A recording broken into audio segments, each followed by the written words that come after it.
আয়াত ৫৩ الذي جعل لكم الأرض مهدا وسلك لكم فيها سبلا وأنزل من السماء ماء فأخرجنا به أزواجا من نبات شتى অনুবাদ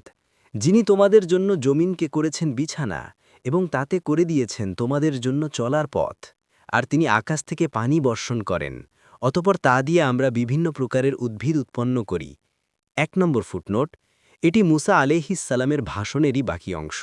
ফিরাউন রব সম্পর্কে যে প্রশ্ন করেছিল এ ছিল সে প্রশ্নের উত্তরের অবশিষ্ট অংশ এখানে মুসা আলাইহিসসালাম আল্লাহর অন্যান্য গুণাগুণ বর্ণনা করছেন মাঝখানে ফিরাউনের এক প্রশ্ন ও তার উত্তরগত হয়েছে ইবনু কাসির অথবা আগের আয়াতে বর্ণিত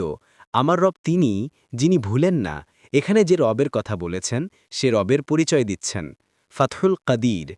মোট কথা এখানে মুসা আলিহিসাল্লাম তার রবের পরিচয় তুলে ধরে বলছেন যে আমার রব তো তিনিই যিনি জমিনকে বসবাসের উপযোগী করেছেন এখানে মানুষ অবস্থান করে ঘুমায় এর পিঠে ভ্রমণ করে এর মধ্যে রাস্তা ও পথ তৈরি করেছেন যাতে মানুষ তাতে চলাফেরা করে তারপর জমিনের বিবিধ নিয়ামত উল্লেখ করছেন তাতে তিনি উদ্ভিদের অগণিত প্রকার সৃষ্টি করেছেন মানুষ এসব প্রকার গণনা করে শেষ করতে পারে না এরপর লতাগুল্ম ফল ফুল ও বৃক্ষ ইত্যাদি সৃষ্টি করেছেন এদের স্বাদ গন্ধ